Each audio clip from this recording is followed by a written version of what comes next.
मैं कितना भी कम बोलूं इस बारे में तब भी कुछ बातें जो ऐसी हैं जो नहीं छोड़ पाऊंगी। सावधानी से सुनना। याज्ञवल्क्य जी कौन है? इनके यहाँ दो पत्नियों का निवास था। एक का नाम है मैत्रेयी और दूसरी का नाम है कात्यायनी। तो जब याज्ञवल्क्य जी को सन्यास का भाव हुआ तो दोनों पत्नियों को सामने बिठाया उन्होंने। कभी कभी लोग कहते हैं ना कि नारियों को सन्यास का कैसे अधिकार है, या बेटियों को व्यासपीठ पर बैठने का क्या अधिकार है। उनको बृहदारण्यक उपनिषद पढ़ना चाहिए, हर सवाल का जवाब मिल जाएगा 33 से लेकर के 35 अध्याय के बीच में। सावधानी से सुनना। तो याज्ञवल्क्य जी ने अपनी दोनों पत्नियों से कहा कि मैं सन्यास लेने जा रहा हूँ, अपनी संपत्ति का बंटवारा कर लो। पीछे तक के बैठे लोग सावधान। अगर कभी कोई सवाल करे कि क्या नारी को यज्ञ करना चाहिए, पूछेंगे लोग, क्या नारी को हनुमान चालीसा पढ़नी चाहिए, क्या नारी को शनि भगवान का ध्यान करना चाहिए, क्या नारी को पूजा पाठ करना चाहिए, क्या नारी को वेद पढ़ने चाहिए, उन लोगों को ये जवाब दीजिएगा। तो दोनों पत्नियों से कहा, कात्यायनी और मैत्रेयी, कि मैं संन्यास ले रहा हूँ। समझ में आ रहा है ना आपको? मैं आपको भी केवल परिचय करा रही हूँ जो वक्ता और श्रोता है, दो बाबाओं का। ये संवाद जो होने जा रहा है वो कितने ज्ञानी है। एक का नाम मैत्रेयी, एक का नाम कात्यायनी। तो दोनों से कहा कि मैं सन्यास लेने जा रहा हूँ, तो जो भी मेरी संपत्ति है उसका बंटवारा बराबर करके फिर मैं जाता हूँ, मांगो क्या चाहिए।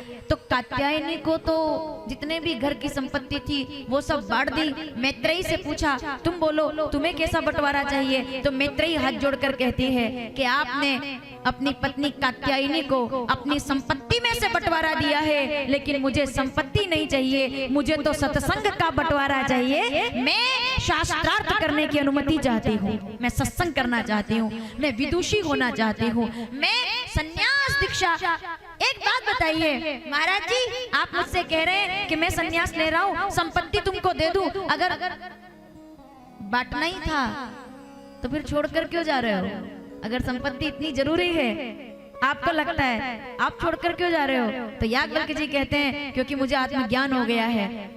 तब मैत्रेयी ने कहा, यह देश गार्गी और मैत्रेयी का देश है। अगर वो बेटी भगवान माता कौशल्या की तरह, जो माता भगवान को जन्म देने का सामर्थ्य रखती है, वो शास्त्रार्थ करने का सामर्थ्य भी रखती है। माता मैत्रेयी ने कहा, कात्यायनी को आपने संपत्ति दी है, मैं मैत्रेयी आपसे सन्यास दीक्षा लेने की अनुमति चाहती हूँ, मैं सन्यासिनी होना चाहती हूँ। और माताओं, याज्ञवल्क्य जी ने उनको दीक्षा दिलवाई। और मैत्रेयी हमारे यहाँ साध्वियों में गार्गी, मैत्रेयी, अनुसुईया, अहिल्या का नाम आज भी गाया जाता है। वो माता मैत्रेयी याज्ञवल्क्य जी की धर्म पत्नी सन्यास लेती है और कहते हैं कि अगर देखा जाए तो शास्त्रार्थ के लिए, ज्ञान के लिए, सत्संग के लिए मैत्रेयी ने अपना रास्ता बदल दिया और जीवन भर सन्यास धारण करके अपना पूरा जीवन भगवान के लिए समर्पित कर दिया।